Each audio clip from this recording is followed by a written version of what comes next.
Welcome on in, golf fans. It's your boy Gsluke here with our round 4 live stream for the Farmers Insurance Open. Round 3 was extremely kind to us, whether it was on Showdown where we had a few spike performances. Course played pretty much exactly as expected, which over on the prop side translated to a ton of success as well. In fact, we only had one prop lose on our entire portfolio, had 4 of our 5 prop slips cash, and one of the bigger days that we've had for some time. So round 2, a little bit rough on the prop side, but round 3 was the bounce back that I was hoping for. And here in round 4, one more round to work with. Let's go ahead and end this week with a bang. So first off, welcome on in. I've got my coffee over here, ready to talk some golf this morning and get you guys ready for today's action. So we'll talk about the course, of course, a little weather report on how it's going to look out there at Torrey. Then afterwards, we're going to focus on the DFS side first and then props towards the end of the video. So looking forward to it. Hopefully can make it another solid day. We got Mondo down there. I read it before we went on stream talking about Aaron Baddeley. I can totally see it. I know you're always on him anyways, so it's not going to change your mind. But yeah, played pretty well. What's going on? Why I win? James down there. We got Mark down there in chat as well. And saying that some of the studs aren't out of it. Totally agree, Mark.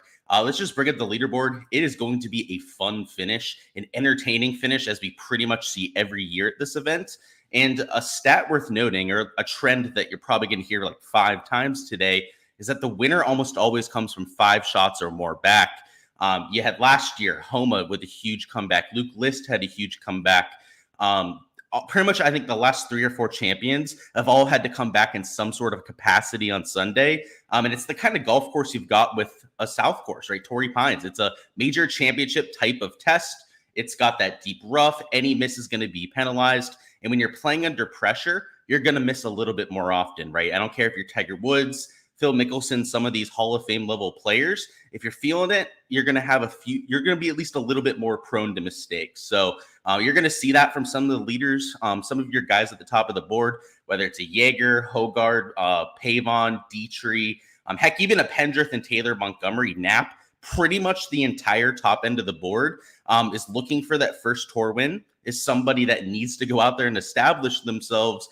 And to say that they're not going to be thinking about that would be a disservice to yourself. So a lot of your chalk for DFS when we get there is going to be these top end players. And just know that they're going to be really feeling it today. They're not going to be as aggressive, right? They have a whole lot more to lose, right? With not finishing in the top 5 or something like that. And the guys that you want to target, and Mark kind of alluded to it, are the established chasers. The guys that normally win this event, right? Coming from like 4 or 5 shots back. That's why I think it's going to be such an intriguing day. It's a good mix of inexperience up top, which normally leads to madness. I'd have to gander, guys. Of this top 5-10 here, you can see all the guys on the T9 or better. Up there before Xander Schauffele at T10, Aberg, Tony Finau, that sort of thing. All of them are in that same boat, right? They're all that young, inexperienced type of player. I would say that of that batch of 9, at least 6 of them blow up today. And by blow up, I mean shoot something like 2-3 over par, pretty much give themselves no chance at winning the golf tournament. And I'd say that 3 at most are going to survive. Might shoot like even par, might shoot like 1 over, something like that, and get on by. I would imagine that a majority of this top end range, and I don't even think that's a hot take, is going to go out there and blow themselves up. Might not even finish in the top 20. So we'll have to see where it all shakes out. But from the DFS angle, right, with all the chalk up there, it gives you a lot of game theory to play, right? If you think a majority of that board is going to chalk today, then you just take all these pivots, right? These guys here in pouncing position aren't going to be completely unowned, as you'll see with their ownership here in a few minutes, but they're going to be low owned enough to take them in lineups and get slightly different, right? Rather than just building lineups that start like Hogard, Jaeger, Dietrich, Pavon, or something like that, right? That's going to be a really chalky building cash. You're going to see a few casual players probably walk that out there in the large field GPP, feel great about themselves when they're in first place in the GPP when it locks, and then probably hating themselves by the end of the day when all of these guys end up choking. So it's that kind of slate. It's going to be really fun. The weather's not going to play a huge impact. It looks beautiful once again. You can see it looks a little bit breezier than what we had for Wednesday and Thursday, but kind of like we had on Friday, there's no substantial wind, right? So it is coastal. You might feel it a little bit more than this 8 miles an hour that they have it listed at. Yesterday, they said it was getting up to 15 miles an hour from time to time.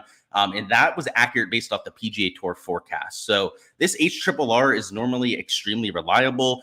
It seems like the PGA Tour forecast, I'm not sure where they're getting it from, has been a little bit more accurate than what we've seen on here with this HRRR. So whenever they tweet that, and it's actually something I'll check right now, it's probably too early for them to have tweeted that, but whenever they do, it'll give us a pretty good idea of what to expect. They've been spot on to this point of the week, and the HRRR has actually been a little bit off, which helped us yesterday, made the golf course a little bit more difficult, but I'd rather know that ahead of time. So no weather forecast up yet. That'll be something that we check back on here in a little bit, but it looks pretty beautiful out there. Looks maybe a little bit breezy at points during the day, but nothing to really impact play all that much.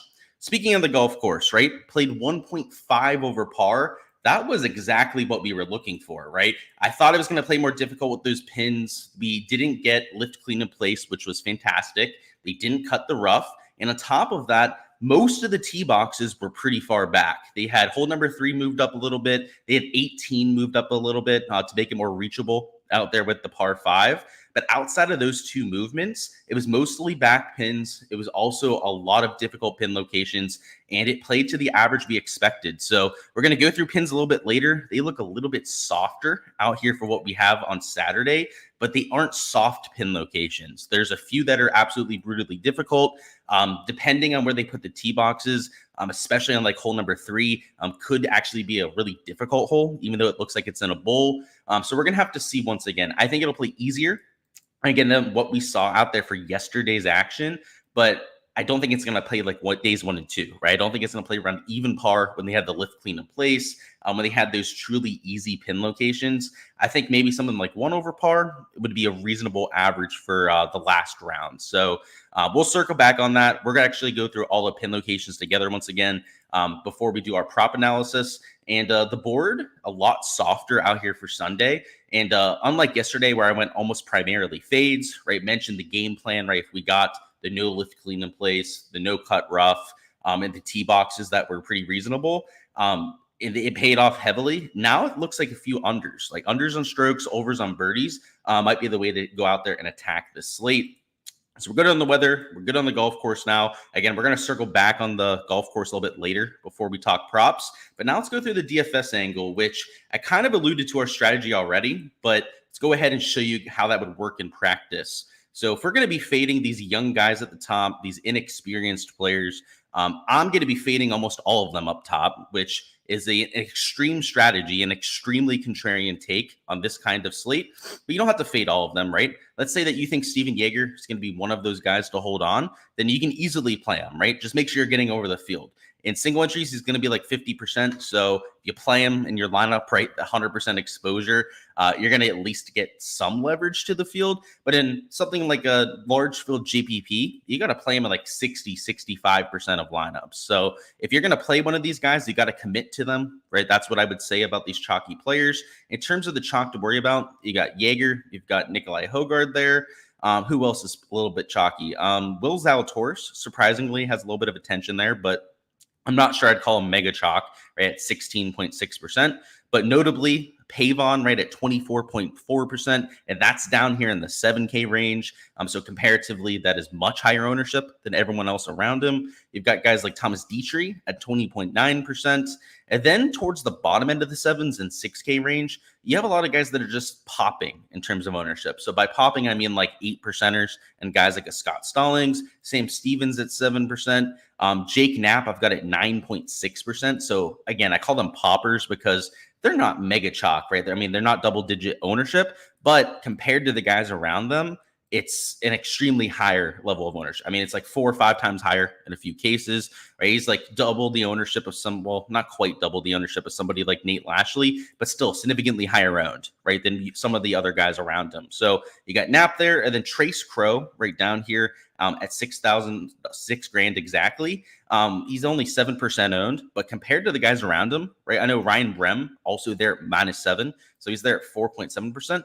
But 7% compared to 0.5, right? 7% compared to 1.4, 0.6% ownership projections that I have on some of these players is an extremely wide margin. So there are some of the guys like that I'm just not thrilled about playing. Like they're starting with a decent chance to go out there and get placement points. I think you can mix in 1 or 2 into your showdown lineups. but they shouldn't be the only guys that you're playing. Like a Matt McNeely, right? He's 7% owned because he's there at -7. You've got again, like guys like Thomas Dietrich there at 20%. If all of your value plays are guys that you're just taking up there in the top 5, top 10, you're not going to win the large field GPP. And even if you have these guys all hit, which again, I think is a long shot because of the inexperience factor, I think you're going to see a lot of choking from the top end of the board, especially on a hard golf course. It's all kind of playing into that, into that kind of strategy today. You're going to see a lot of madness, I think, a lot of chaos. Guys like Thomas Dietrich, who have never won before, it really has never been in contention. And it's not that he's a bad player. He makes a ton of cuts, finishes in the top 25 a lot, but he's really never been in this position before, where he's been like 2 shots off the lead or something like that. 20.9% ownership is a spot that I'm going to try and stay away from. So up top is, I think, where I'm taking my chalk. So of course, in Sunday Showdown, it's like almost unavoidable. You're going to have to play some chalk. But the chalk I like is the Xander Schauffele, right? The Tony Finau that's chasing, and Ludwig Aberg would be another player that fits that description. Rather than taking, Jaeger, Hogard, right? Maybe one of these guys, and then one of these two is my second man in. It's a lot of pivots. It's, down here in the 8K range, forcing in some ownership pivots. Even the, lower end of the 9K here with the Hideki Matsuyama, taking him at 10.2%. He had a horrible day. He had like 6 straight bogeys at one point on his back 9.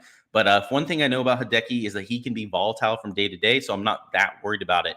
But like down here in the 8s, right? Justin Rose as a little bit of a leverage piece. Will Zalatoris a little bit higher owned. I really like what we saw from him, and I think he's just too cheap, right? I think he's on the ascent. We're going to start to see him up there in the 8, 9K range for main slates. It's starting with a good position there at -7, right? And again, if I'm going to take chalk, I want it to be somebody that's a tour winner, right? That's experienced, that's been in major championship type of pressure cookers before, not Steven Jaeger and Nikolai Hogard. Like, it's not a diss for them, right? It's just a lack of experience, and we see it all the time.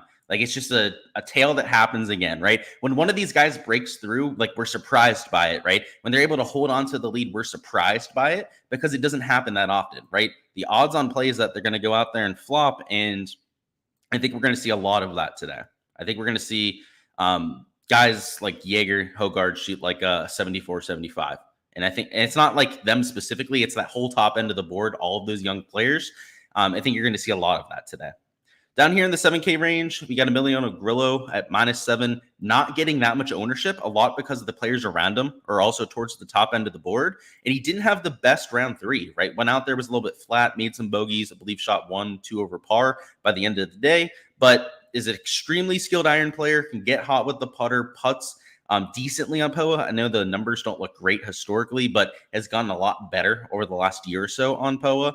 So I like taking him at $7,800, a player I'm at least willing to take a shot on. Sam Stevens down here at $7,300.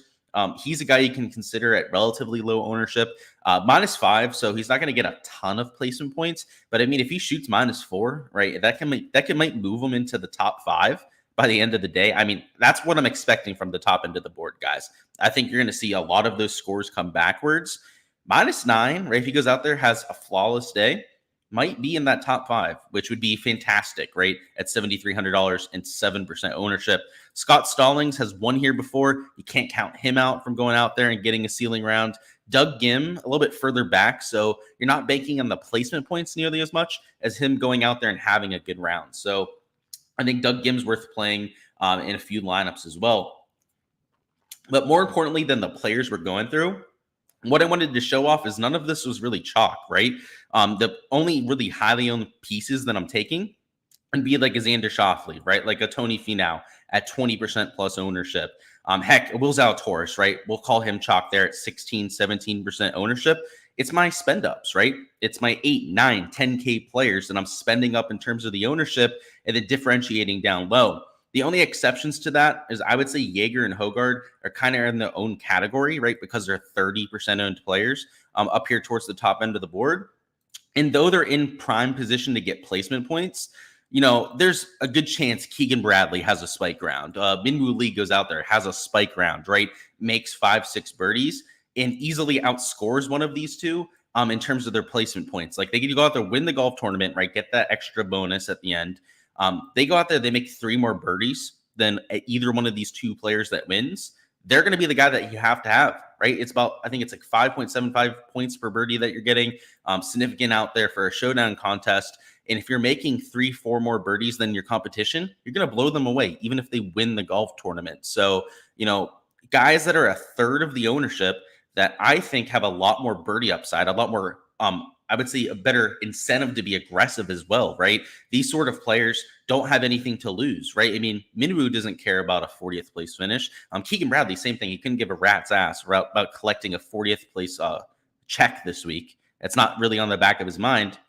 He's much more about like how can I go out there and get some top 20 FedEx Cup points, right? How can I go out there, have a spike round, really move up the board here on a Sunday, or I guess Saturday for the sake of this golf tournament? And those are the guys that I think have a lot more upside in GBP. So it's, again, me fading the top end of the board, but that's how I'm handling this slate. Let's go over any questions, and then afterwards we're going to talk some props. Let's see. What's going on, GameQ? Steven says, any similar books to Prize Picks and Underdog that are available for New Jersey? Sucks to not be able to follow along with the props. I'm not sure. You'll have to check some of the operators there. I'm not sure what's legal in New Jersey. Mondo says, do I put more value on finishing position dates since it's playing tough? Yes, but I think you're going to see the guys at the top move back. So it matters a little bit more, right? Because scoring is going to be harder to come by. But at the same time, I think the guys at the top are going to have a hard time holding on to it. You counted to 6. What? You counted 6 to possible 8 birdie pin locations. Yesterday it was only 4 to 6. That's what I was thinking. Yeah, plays a little bit easier. Same thought. Yeah, I don't know if it's going to make a massive impact. There are some pins that are more difficult. So we're going to go through it. I think there was 4 or 5 that were harder, which you'd expect on Sunday, right? Sunday pins are supposed to be hard. But you're right. There are a lot more birdie looks. Like there's more front pins on par 5s. One of them is going to be reachable today that wasn't reachable the other day. It'll be interesting. Who's winning it today? I don't know if I can give you an exact winner. Frankly, I don't have a lean on that. I haven't bet anyone. But like a Xander, a Tony Finau, an Aberg could come back and win this golf tournament. I will just say it's no one that's there at minus 10 or better. Minus 10 or better, I think none of those guys are going to win. I'd even say minus 9 or better. I don't think any of those guys are going to win. It's going to be somebody chasing. That would be my guess. Is there a place where you stop taking players based on their current score? Nope. I'll play guys, honestly, the whole way down the board. Round 2 showdown, right? We had Johnny Vegas out there in our player pool. He shot minus 7, right, for round 2 showdown. We did not expect that, but it is within players' range of outcomes. And there are going to be people that do cross players off, right, at minus 2 or at even par going into Sunday.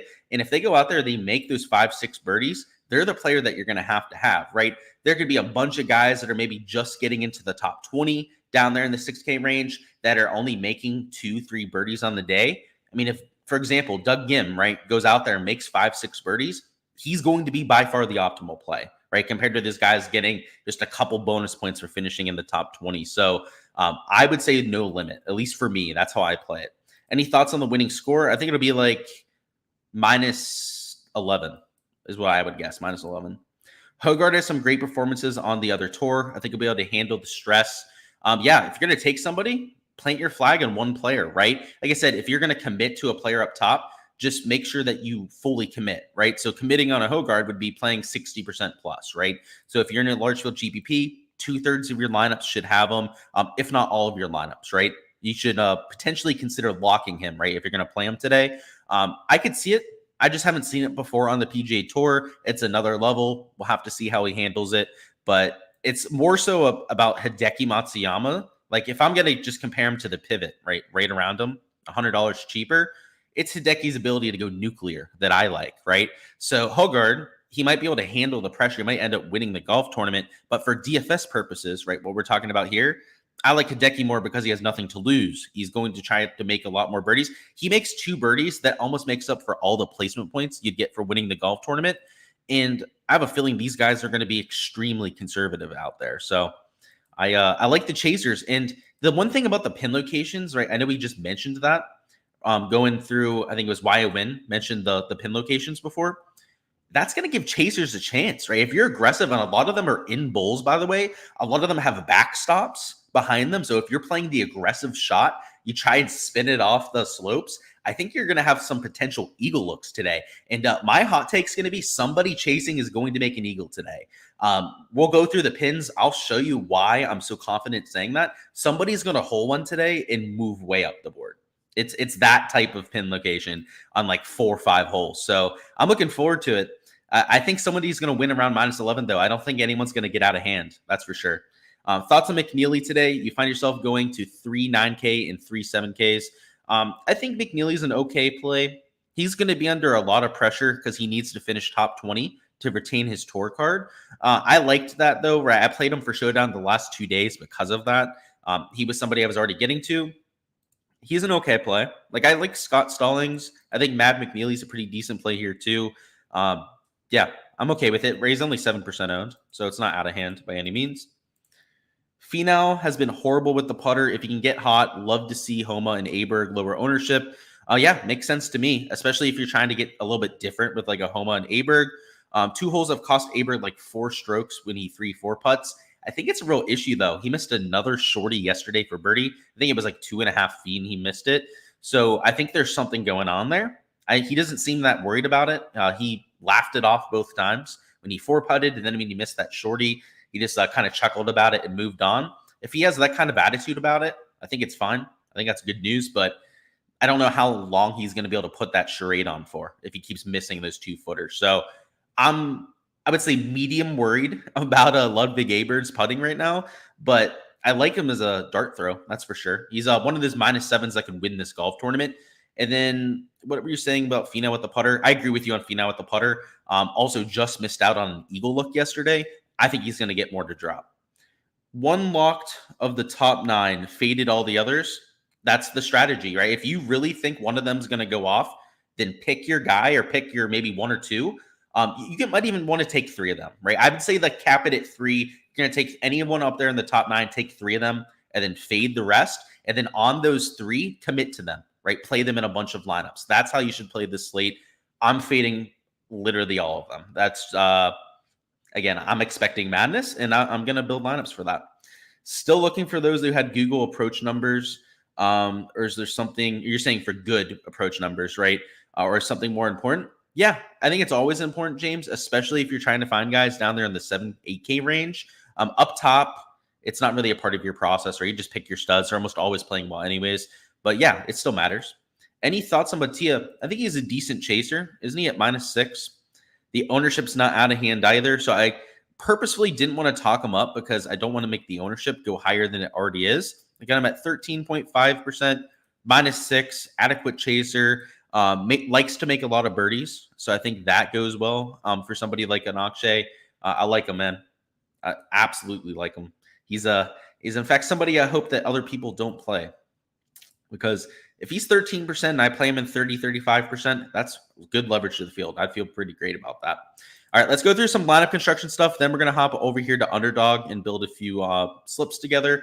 But in terms of what we're going to do here in Draftkings, in terms of building your Sunday Showdown lineups, if you're going to fade the top 9, you can just randomly click names, right? So we're not going to spend much time on this. Let's say you wanted to start with like, I don't know, a Xander, right? Maybe our second man in, we'll go with like a Tony Finau. We're not taking any of the chalk in the 8K range. So, we'll throw in the chalkiest one with the Will Zalatoris.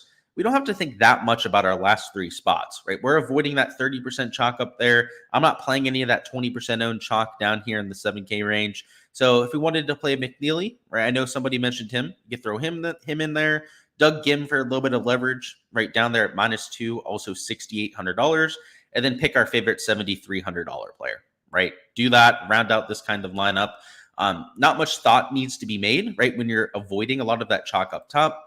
But just for the sake of the video, I know people are going to play some guys up top, which is totally fine. Again, just pick your guys, commit to them. You got to do that for Sunday Showdown. Ownership gets so polarized, so condensed on those guys at the top of the board.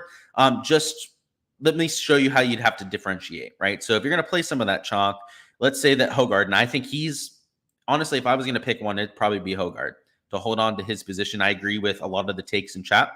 So if you took Hogard, then you went up here and mixed in, let's say a Tony Finau to start your lineup. Let's be pretty balanced about this build. And then down here in the 8K range, you wanted to take a little bit more chalk towards the top. You said, Taylor Montgomery here at -8 kind of sticks out. Like I want to take him, try and get a little bit more placement points. Well, for your last your last 3 spots, it's only 6-player lineup. What am I saying? You got to be pretty different about it, right? So rather than taking a Zalatoris and adding a 4th chalky player, this is where you're going to have to make some business decisions, right? This is where maybe a Justin Rose comes in. This is where down here in the 7K range, rather than taking a Pavon or a Dietrich, right, trying to get another guy towards the top, you shouldn't have like 4 chalky guys in your lineup. So I would cut it off at like 3 of them per lineup. Maybe go down here and take Vince Norman for a little bit of leverage. You have to start taking pivot plays, right? Rather than our first lineup where we're just clicking guys that are in position and are playing well, right? And the only real, opportunity cost in that kind of lineup is not taking the guys -9 or better. Like if that's why I'm building that way, it makes my lineup building process a lot easier. In fact, I can do it with a lineup builder on this kind of slate. I don't have to build all my lineups by hand. Normally, Sunday Showdown is something that you have to do by hand because of trying to get guys towards the top end of the board. But if you're fading the whole top end of the board, you can literally just mix and match your players. So that's what I've done with my lineups. I'm kind of just vetting them by the eye test, right? Going through my exposure, making sure that I don't have any lineups that are just all guys that are chasers, right? All guys that are like -2, -3, that sort of thing. I don't have a way to easily flag it, right? To take guys that are, at least 4 players that are like -8 or better. That's not something that I have in my optimizer yet. Something that I should probably add at some point. So whenever we get a little break, I'll probably try and do that. But as of right now, I don't really need to worry about that, right? My lineup building process is a lot simpler because of my player pool. But if you are playing some of the chalkier guys, you're going to have to differentiate, kind of like you would for a main slate lineup, right? You're going to have to take some pivots, take some stands on purpose. You're going to have to be very intentional about your pivots and know what you're doing with them, right? Try and find guys that are going to be low owned and take them for that reason. Let's see. Same on Batia, right? Everyone be quiet about it. Belly Ball thinks the same thing. Everyone be quiet about it, right? What do I think about Bramlett today? I like where he is on the leaderboard. What I want to look at is the live stats. So let's go over here to Data Golf and bring up their live stats page. And I'll give you a better take. So Joseph Bramlett down here at -6. He's gained strokes putting, which is a little bit atypical, and lost strokes on approach. The shots gained profile, I have to say, and this is only for round 3. So this was only for yesterday. We'll look at rounds 2 or whatever he played the South course to get a little bit more of a sample size here. But he's normally losing with the putter and then gaining on approach. So that's a little bit concerning. Let me see the other round he played here. Yeah, so it was the same kind of thing. He gained 5 strokes putting and then gained a little bit on approach. So this is a lot more optimistic than what we had with the other course or other day on this course. And he had a double that day. This was round 3. He had the double yesterday. Round 2, he made a bunch of birdies. I like the round 2. I like the fact that he somehow is gaining putting here, right? Like that's encouraging, that's for sure. But the ball striking yesterday was the problem, right? We go up here to the round 3 stats. Again, losing on approach. What did he do off the tee? He gained a little bit off the tee. He's normally a much bigger gainer than 0.6 shots off the tee. So he was probably not very accurate yesterday, which is probably why he only made 2 birdies out there for round 3. But he profiles well for the golf course and he's putting well. It's intriguing, but I don't like the ball striking. The ball striking leaves a lot to be desired, at least for what he did in round 3. All right, let's take a look at props now. So if you have any questions about DFS, you can still let me know down in chat. I'll get to them here in a few minutes.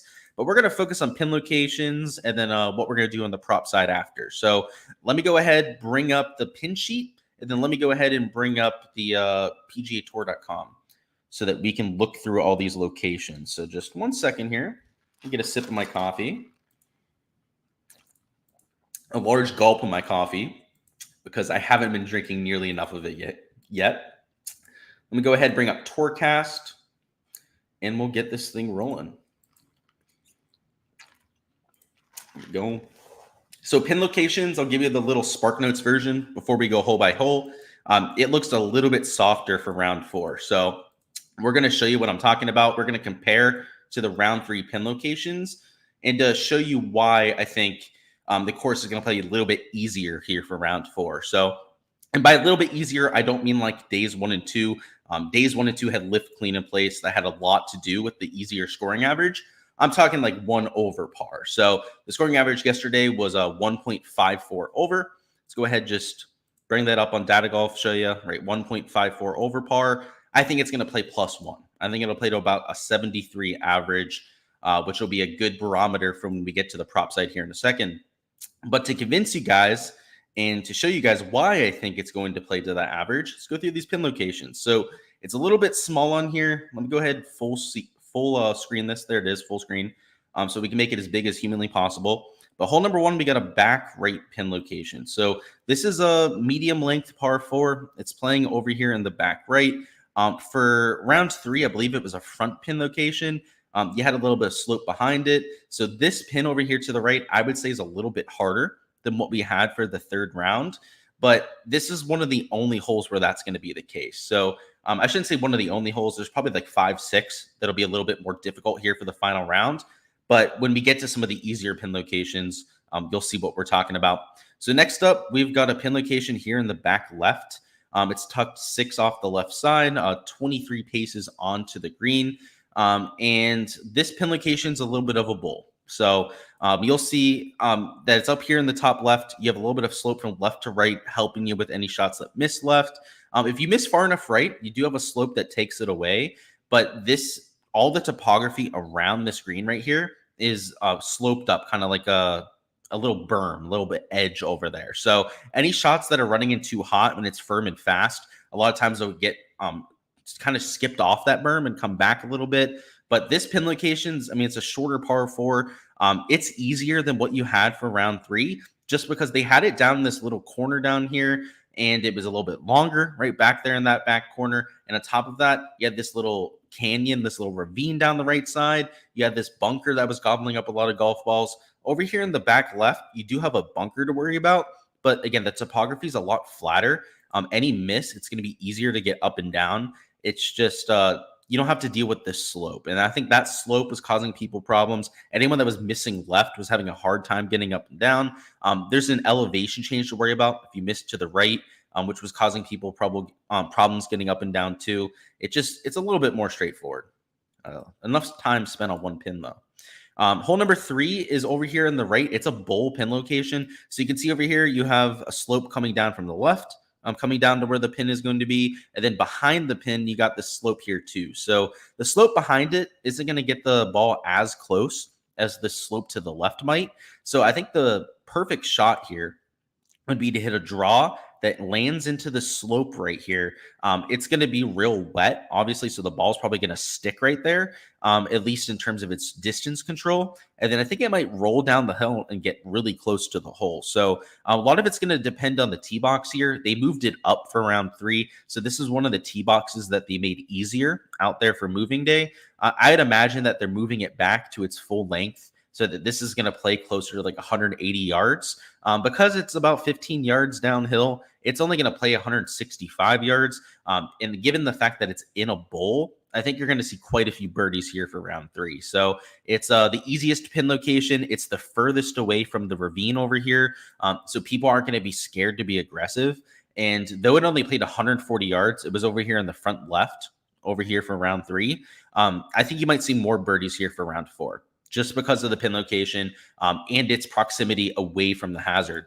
Hole number 4 is a front right pin location. This is a long par 4, so I wouldn't call this a birdie look, but you do have a little backstop here, right? So any long iron shot or even shot out of the rough that you hit up here might have, a chance to stop on the slope and come back a little bit closer to the hole. It's going to play shorter up here with the front pin location as opposed to the back pin location here on this back peninsula. And honestly, it's going to play a little easier no matter what, right? Just because it's shorter, the around the green shots will be a lot easier here to this front right peninsula. And I don't think you're going to see more birdies per se, but less bogeys there at hole number 4. Hole number 5 is a middle left pin, we'd say. So it's over here on this left side. It's up on a little crown. So this is a tough pin location. You've got the slope to the right that'll take shots away, the slope in front that'll take shots back as well. And just to confirm, it's 16 paces on. So yeah, it's up on this shelf. That's where you're going to have this pin location. So Hole 5, going to be stingy. That's not going to be an easy one. Hole number 6 is a par 5. It's over here on this left side, kind of towards the middle. This one's in a bowl, so you're going to have a slope behind it to work shots off of. So if you lay up, which on a 500-yard par 5, you're probably not going to have to lay up. But if you do, you're going to have a back slope to work the ball off of and probably get the ball really close. And then one to the right as well. So if you miss over here with a fade, you're going to have the slope help you get back to the pin location. And it's down here in this valley. So whether you're in this right little bunker, you're going to have a lot of room to get up and down. If you miss in this left bunker, you're going to be able to use that backstop and get the ball pretty close to the hole. This hole is going to be birdie bonanza. It's only 550 yards to begin with, right, which is one of the shorter par 5s. I think the shortest actually on par 5 on property. And then the fact that it's in a bowl, I mean, that's like a guaranteed birdie. I think you're going to see a better scoring average there than what you saw for all 3 days. Next up, we've got hole number 7. This is a back pin. It's way in the back. It's going to play longer than what we've had for the first 3 days. But in terms of like where it is compared to hazards, tough up and downs, that kind of thing, it's going to be an awkward angle here to this back pin. You're going to have to carry a little bit more of this bunker if you're missing on the right side of the fairway. But overall, I don't think it's going to change the birdie average all that much. So again, a few harder pin locations on this front 9, but the back 9 specifically looks set up for birdies. Hole 8 is a bowl pin location. This is one of the ones that you're definitely going to see more birdies at. You have a little bit of a backstop here to work shots off of. It's a front left pin location, and it's a shorter distance, right? So obviously that's going to help rather than having the pin for rounds 1 through 3 was middle. I'd say middle of this like ridge up here, middle of the green too, was for rounds 1 and 2. And then round 3 was over here in the back right. Now that it's on the front left, I'm not sure what they're going to do with the tee. They played it to its full length in round 3. Round 1 and 2, they had it actually up a little bit, playing to the front of this tee box. If they move it up again and they have this backstop here, there would be a ton of birdies at hole number 8. So when play starts, that's a hole to keep an eye on. Hole number 9 is a long par 5. It's 625 yards, but luckily for these players, it's a front pin location. So another hole where it looks like it's set up for birdies, right? It's 4 paces on, 4 paces off of the right, which would put you right about here in terms of a pin location. It's easier for ups and downs, right? You're not going the whole way to this back ledge, which is why it was so difficult to get up and down here for round 3. And it's a shorter distance, right? If you go out there and actually try to reach the green, you're going to have a shorter putt for eagle. What I think is this more simple up and down. So I think you're going to see a lot more birdies and a lot more people going for it at hole number 9. Hole 10 is another easier pin location. It's over here in the back right. So you have a little bit of slope helping you from the left. It's a relatively flat portion of the green as well. And it's maybe not as short as a round 3. I think round 3 was a shorter pin location.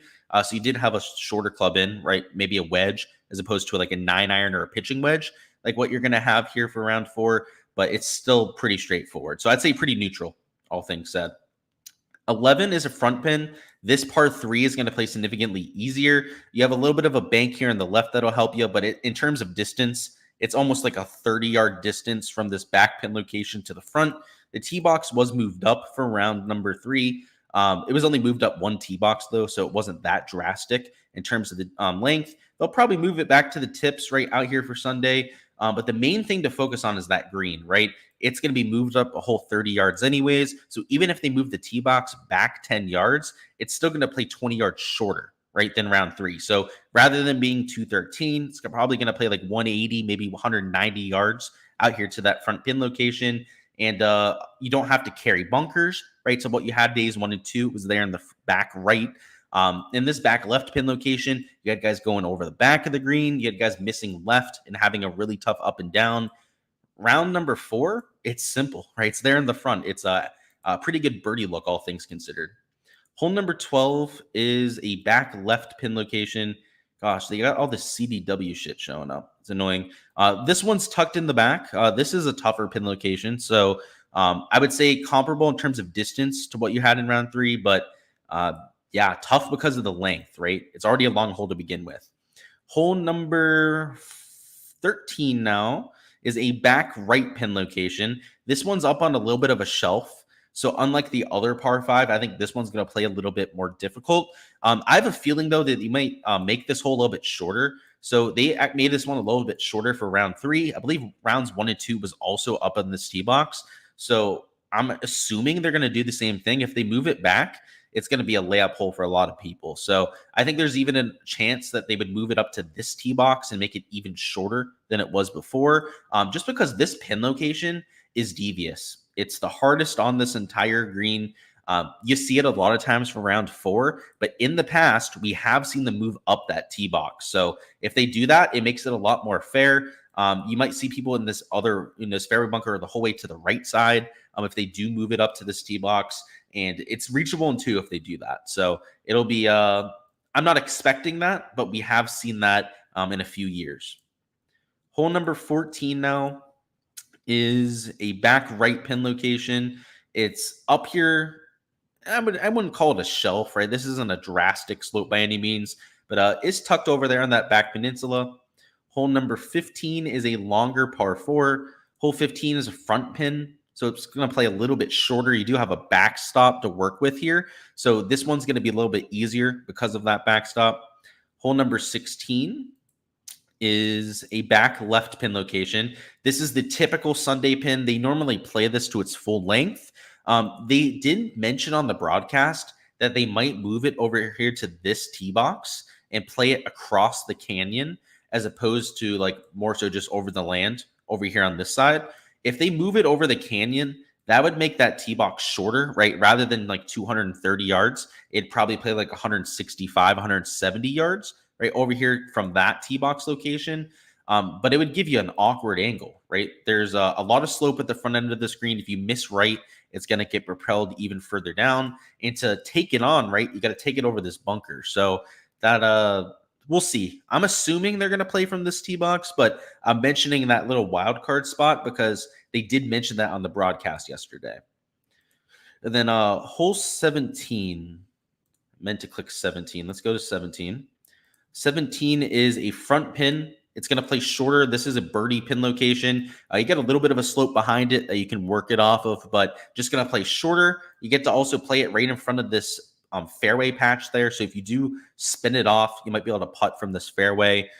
Looks like a lot of birdies at hole 17, which is kind of what you want coming down the stretch, right? You want to give these guys some difficult holes to trip themselves up on. You've got that with holes 14 and 15, and then obviously a little bit of a respite there with hole 17. And then hole 18, you've got the classic Sunday pin location. So this is the par 5 that they shortened for round 3. It's down in this little bowl to the left, which, you'd say, oh, a bowl in a par 5. That sounds fantastic. The issue is it's not great going for 2. So you're not going to see a lot of eagles. You're going to see a lot of people laying up here for round 4 because the smart play is to get it in the fairway and then hit a wedge off of the slope to the left and then use that bowl, right? To use that bowl pin location, get it close. But you're going to have a lot of dickheads today that aren't in contention, that go out there and just try and go for it in 2, that hit it in the water. So you're going to see a lot of bogeys. Thomas Dietrich cashed me out on like multiple slips last night, spinning it off the slope to the right and hitting into the water. Look at the slope to the left. It's way more drastic than what you have on the right side, and it's closer to what the green here. So you're going to see guys spin it off of it and into the water once again, which just hope it's not your guys playing today. So I think you're going to see some birdies at hole 18. I do think they're going to play it to its full length, though. So here for round number 3, they moved it up. I think they played from 2 tee boxes up. They'll probably play it to its full distance. So it probably plays closer to like 570 yards as opposed to the 543 number that we had for round number 3. But a lot of bowl pin locations, right? Like we went through at least 4 or 5 that were in a bowl. There's a lot of front pins like 17 where they're just asking for birdies. I mean, hole number 9 was moved up. Hole 11, right, moved up. It looks like they're going to try and give these players a chance to chase, right? They're going to try and put some birdies out there, but the rough's not going to be cut. There's not going to be ball in hand. And there's still some tricky pins too, right? There's still going to be some shots where you should probably aim like 30, 40 feet towards the center of the green and just take a green regulation and move on. But I think a lot of those inexperienced players aren't going to do that.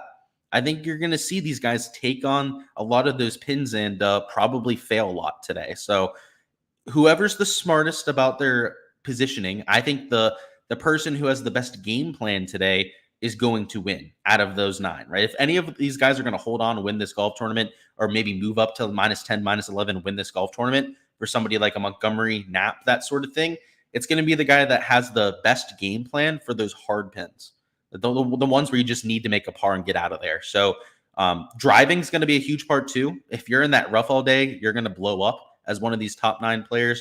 But if you hit some fairways and then you're smart on the holes that you need to be smart, you might win this thing.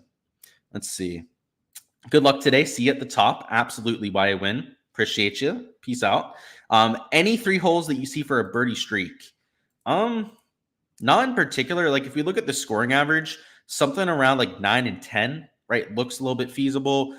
Maybe you can go like 6, 5, 6, 7. There's not really a good spot for it. So if I'm thinking about the pin locations, let me see if we can try and manufacture something. So 17, 18 is not horrible, but yeah, there's no way to like piece that in with hole 1, right? Hole 1's like an okay pin location. So I guess if you started on the back 9 and you went 17, 18, and then on 1, right, when you're wrapping around, we're able to get a birdie there. That would be the easiest way, because 17's that front pin. It's only like 400 yards. That's going to be a birdie look. 18, we already talked about that being a bull. And then hole 1 is only like 440. The pin location's in the back, so it's going to play like 460 today, but it's easier than 16, right? 16's real tough. What was the other spot? It was like 9 and 10, right? We can look at 9 and 10 too. So 9 and 10 look like decent birdie looks. So if you're starting on the front 9, right, you could try and go like 8, 9, 10, right? You got that little bull location on hole number 8. So if you're starting on the front, you're going to have that to work with. And you might be able to go like 9, 10, 11, because 11 is that front pin location too. So I would say there's an advantage to both sides. So I don't think there's that type of advantage to that, because both sides kind of have that. Yeah, you're saying you saw the 8, 9, 10, 11. I think the other side might have some too, because 18 looks easy, 17 looks easy. But yeah, I kind of think that the 8, 9 side might be the easier one, because there's multiple bull pin locations, right? Like 8, 9, 10. 10's not like horrible. 10's not an easy birdie look though. I'll say that, right? It's like a back pin. So it could go either way. All right, let's talk some props now. So went through those pin locations, right? Trying to get an idea of what to expect here. Again, with the slightly easier setup, my apologies there. I think it's going to play to about like a 1 over par scoring average. And with that being said, there's some guys on here at 3 birdies that I think are just far too low. So last night they had Sahith Theegala at 3 birdies. Somebody that I got at that number, he's since been bumped up to 3.5 birdies. But the birdie average for round 3, where it played the most difficult it's going to play all week, was a little bit over 3 birdies per round. So to have somebody like Sahith Theegala, who's a top 10 birdie maker in this field, projected just below the field average, was a mistake, right? So there's actually a few other guys that we can find here on stream. So the one that stuck out to me that I've been mulling entering into lineups is Justin Rose. So where are you at, Justin Rose? I'm sure there he is, right? There at 3 birdies. He was a top 35 birdie maker on tour. It is another guy that's a top 10 birdie maker in this field. So if we've got somebody like Rose who's a top 10 birdie maker, he certainly is going to project better than the field average. And this was the field average on the hardest day of the golf tournament. And with the pin locations, I think you're going to see this number tick up at least a little bit out there for Sunday. So Jay Rose, a lot of push equity at 3, a guy that putts really well on POA. So the ball striking is more of the question mark around the Torrey Pines, but he's played really well here in the past. In fact, he's won this golf tournament in the past. So I think he checks that box, at least from that perspective. So let's take Jay Rose and let's find a pairing. And the pairing that I went with was Cantlay at 71.5, but we're actually going to enter something else here to go ahead and lock up this projection, because I like it just as much as that Sahith one at 3. So Minwoo's a candidate there at 72 strokes. What is he over here on Prize Picks? Do a little bit of line shopping. I believe he's also at 72 strokes. They've got him at that same projection. On Sportsbooks, which dropped their odds this morning, he's down at 71.5. He is juiced towards the over, but if we're juicing him over at 71.5, That's probably means he's projected for 72 strokes, right? It's not like he's projecting for a whole stroke and a half on top of that. So I don't hate Minwoo at 72.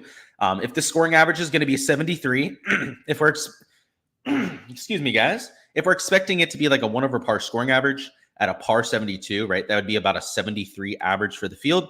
That would mean somebody like Minwoo would need to gain a stroke to the field to push this. Anything more than that, right, would be him hitting that projection. So I don't hate that for Minwoo. Considering that as a pairing, I was looking at Sahith under 72 and a half strokes. So I'm not going to play that because I already maxed out his birdie line. But if you're somebody that didn't get his 3 birdie line and you need a pairing for Justin Rose, he could be an option to consider there as well. But I'm going to try and enter something here myself. So we'll take Sahith out of there. He's already maxed out in my portfolio. So I couldn't enter him if I wanted to. So we got Minwoo in there. We've got, who else as we can put? Hogard at 72 seems like an efficient projection. There was someone else last night. It was Tony Finau.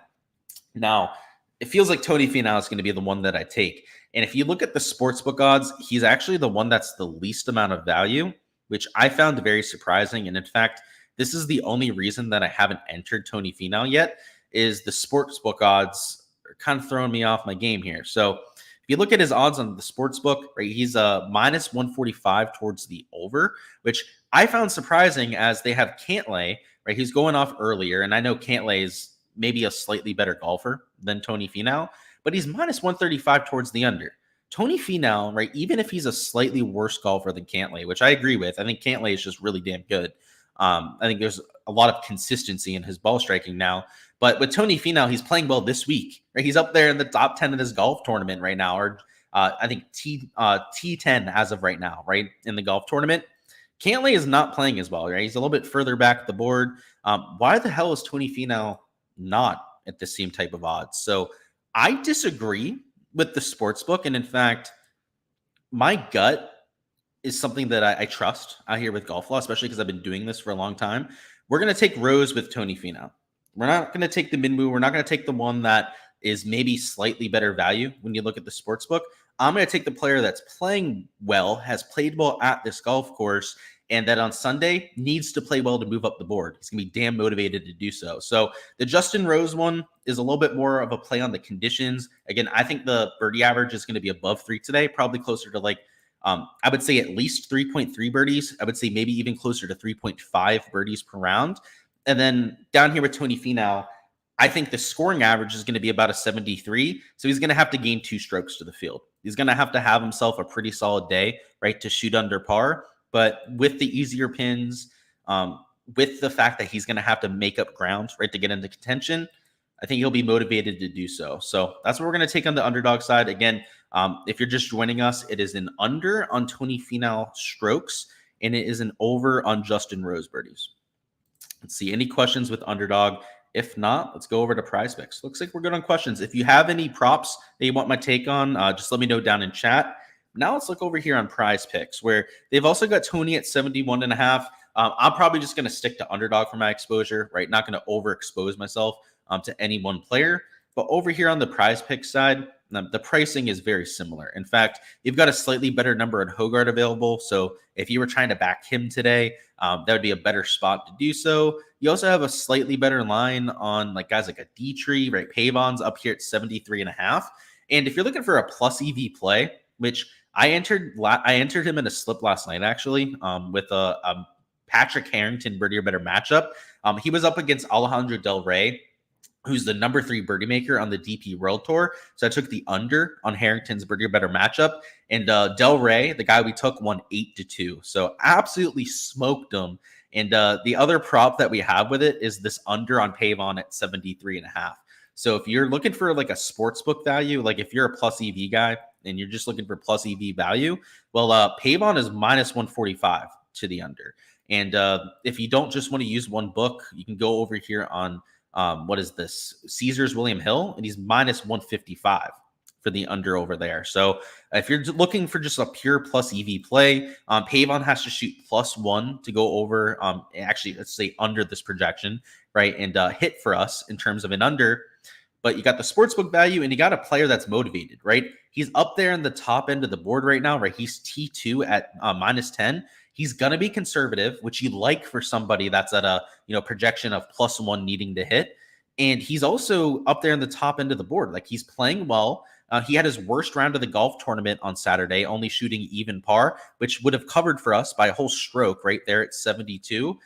And I like how he's playing. He's played well at the Amex. He played well, I think it was at the Sony Open, his first ever golf tournament of the year. He seems to be in really good form. He's got the fade workings, which is a real reliable ball flight. I like him to shoot +1 or better out there to cover that. So we had Pavon on here that you can take for an under. And the pairing I had with him was that Euro golf slip. So unfortunately, we're going to have to find something else here on stream. Let's see.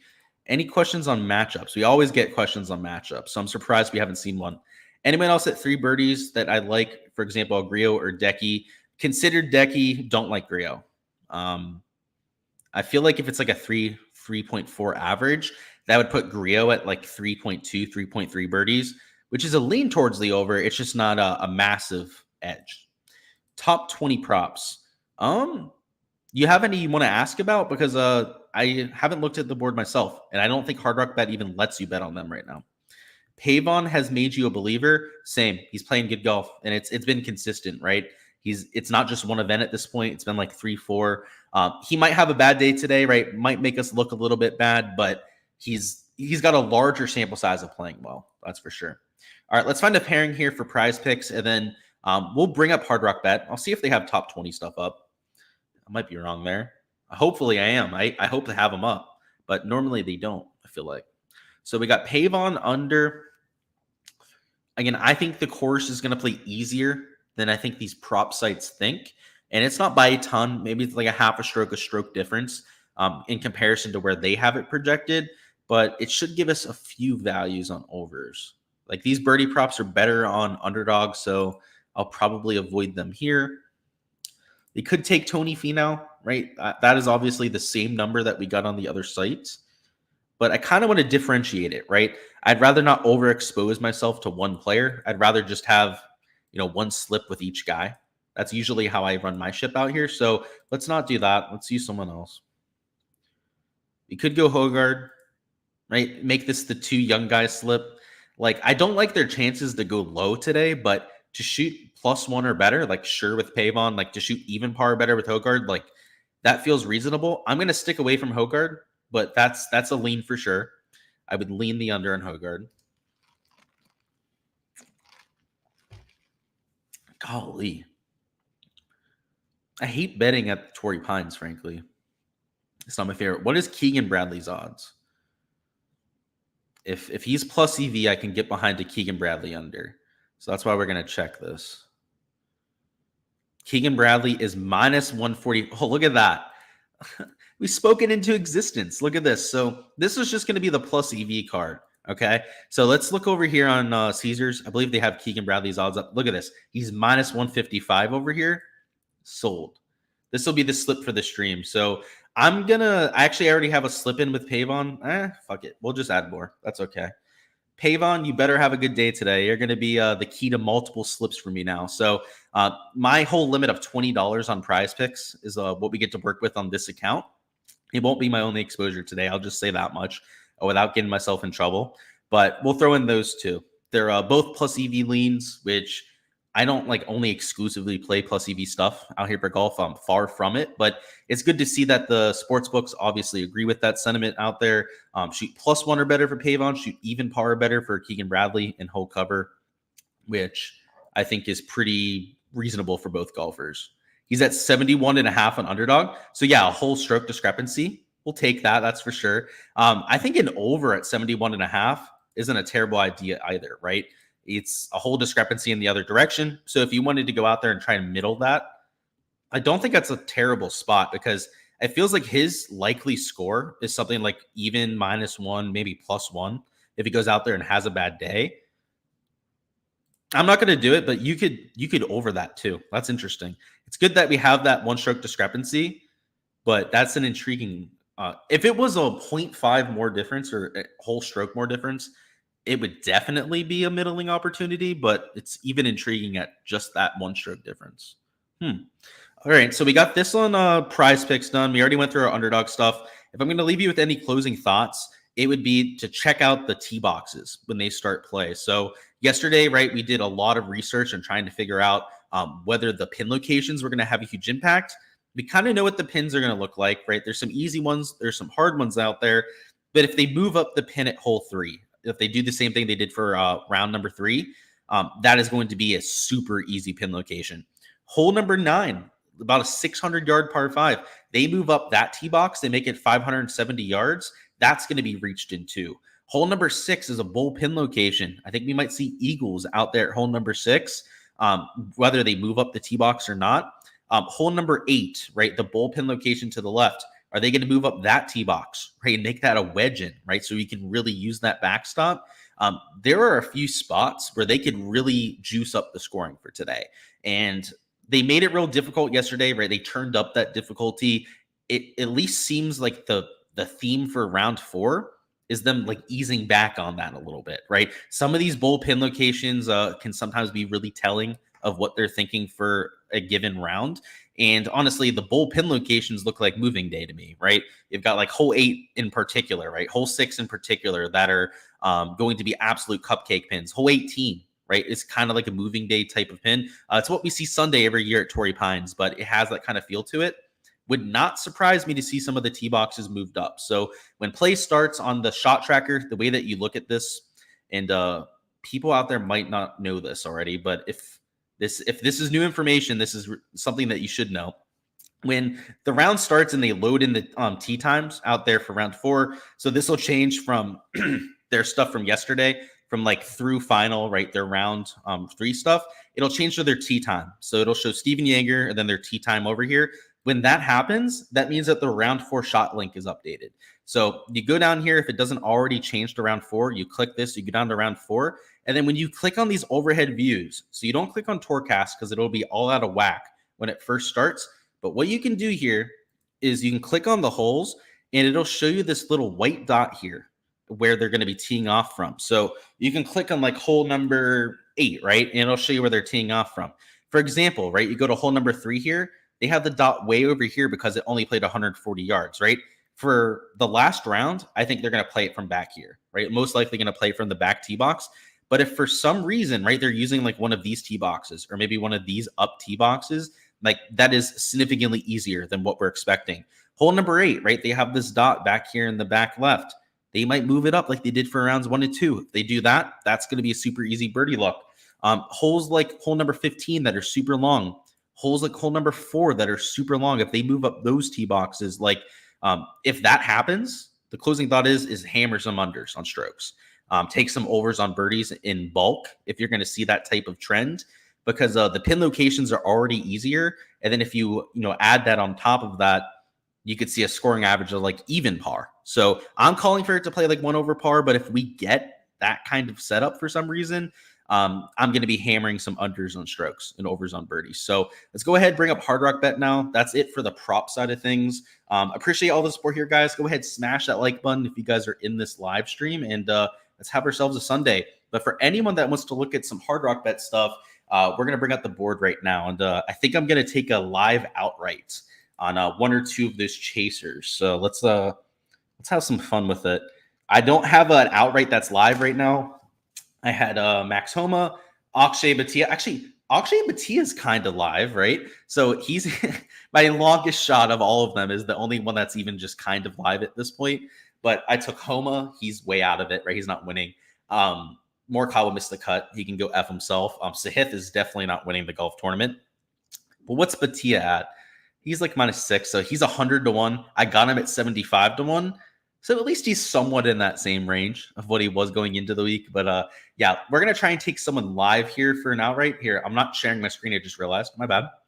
We're going to try to find someone here live to take. So we'll do that here in a minute. Where we at? And we're going to look at some top 20s. Let's see if they have them. I don't think they do.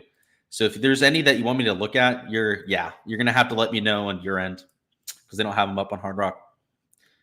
But Tia, birdie or better matchup thoughts. Well, let's take a look. I don't know who he's up against personally, so let's double check that.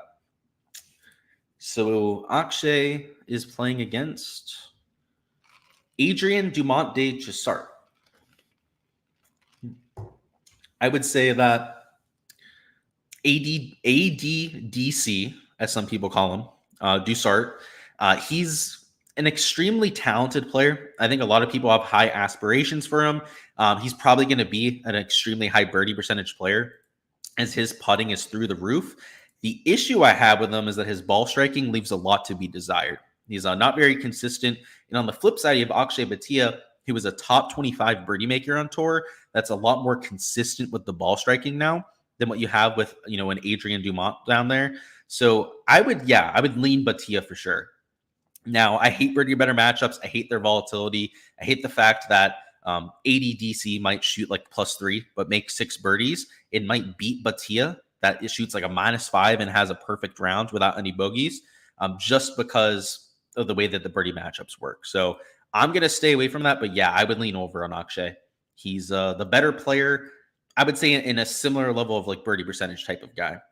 Keegan is -130 versus Hideki. So yeah, Keegan's the more consistent player, right? So if you're trying to target the volatility of Hideki Matsuyama, right, and kind of hope that he just has a bad round, mails it in out there for Sunday, I'm okay with that.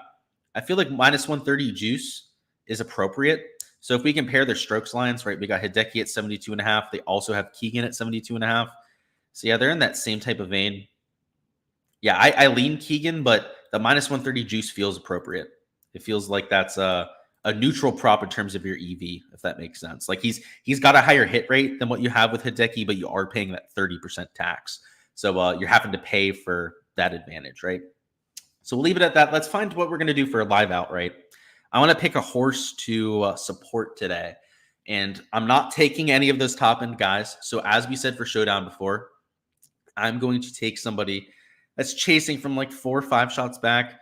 Aberg is an option, but I don't like the putting. I feel like if he gets into like that 5 to 10 foot zone to win the golf tournament, or to potentially like try and get a birdie closer out there in the back 9, I'm not sure I trust him to make all those putts. You got Xander Schauffele at 12-1. That doesn't feel like a terrible number. Tony Finau at plus 2250 is probably the one that's standing out the most to me. So let's go ahead and just leave that one in the cart. There's a good chance we fire on him. And I'm probably going to try and take 2. I think we're going to take Tony Finau for now. We're not going to put more than $50 on him just because it's a live outright. We're just trying to have some fun with our Sunday sweat. So let's go ahead and throw in a Tony Finau outright at $50. It'll pay us over $1,000 if he wins. So we'd be totally okay with that. And I'm considering Xander Schauffele, but if I'm going to just take a chaser, like even with the putting, do I take Aberg? Do I just take the $50 shot to win $1,000 out there with Ludwig? Like, I know the putting is not ideal. I know that he might choke a few shorties, but if he makes them all, he's going to have a ton. I've convinced myself. So we're going to take Ludwig Aberg too. So it's more so about the number, right? We're getting double the number of Xander Schauffele. I don't know if Xander has twice the chance to come back as any of these other players. So we'll take the longer shots, right? We'll take Tony Finau. We'll take Ludwig and hope that he can putt for once. Hope that he can maybe get an eagle on one of those par 5s. If they move up the tee box in 13, might be able to reach that in 2. Is definitely going to be able to reach number 6 in 2, potentially hole number 18 if it's playing downwind. So let's roll with that. Our other bets, we got Michael Kim top 20. You got a little bit of hope there, but he had a horrible moving day. Luke List is going to have to do some work for that top 20. Doug Gim's going to have to do some work. And then a bunch of these DP World Tour ones, I think the leaders are so far ahead that these are probably dead. Look at that. They're going to give me 2 cents back on Ewan Ferguson. Oh, nice. $13 back on Akshay. Let's hope that one of these outrights on Sunday comes through. That'd be nice. And again, there's precedent for guys coming back, right? The last like 3-4 times we played at Torrey, we've had people like come from 4 or 5 shots back. Feels like Ludwig and Tony are at least decent dart throws to go out there and do that. So we'll go ahead and leave it there. Let's look at any matchups. I know somebody was asking about the top 20s, but no top 20s on Hard Rock Bet. So we'll look at this matchup board. Hisatune versus Rai. Kind of surprising that Hisatune would be the favorite there, but he is an absolute baller, so I guess they're giving a lot of respect. Zalatoris versus Hogard. Zalatoris is the favorite. Not a lot of juice there, though, so that's, I don't know, a potential option with taking Zalatoris. They got Batia versus Rogers. That's even money. I don't hate Batia there. Let's throw that in the shopping cart at least. You got Minwoo versus Tony. Minwoo is the favorite. Okay, no, we're not taking this Batia one. This Tony Finau one. Now we just took an outright. I don't know if I'm going to overexpose myself to Tony Finau, but there's no way in hell that Minwoo should be favored over Tony. There's no, out of principle, I'm betting 2 units on that. Out of principle, we're putting 2 units on it. He should be the favorite. So, okay. Thanks for that little bone Hard Rock bet.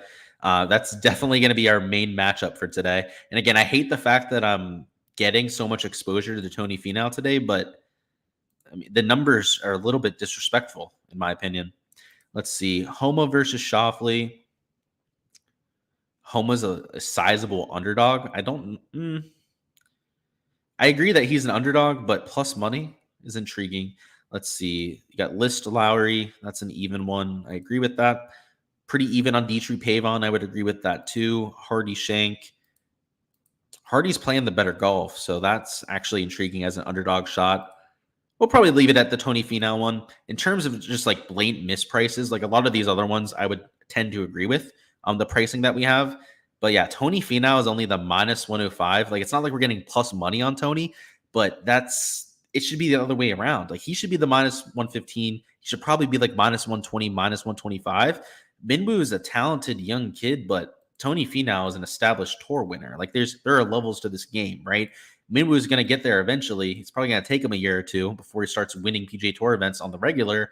But Tony Finau has been doing this thing for a decade at this point. So, especially at a golf course that he loves, that he's had such a good track record at. So we'll take that out there for our round 4 matchups.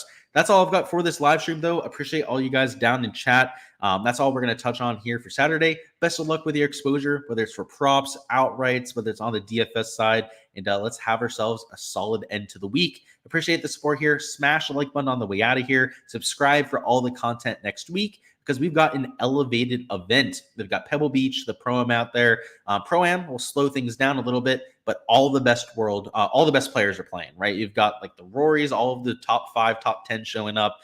So going to be an absolutely stacked field and a golf course that is picturesque, but also leads to some variance, right? Some small greens. I've heard that they're trying to grow out the rough a little bit longer this year because it has that elevated status. And, when they played this for the U.S. Open, they've played this for like top tier events in the past, Pebble Beach. It's been an absolute bear. So if they're going to ramp up that difficulty, it's going to be a fun leaderboard and fun event, kind of like we have here at Torrey. So looking forward to it. Best of luck out here for your final round exposure, and let's have ourselves a solid end to the week.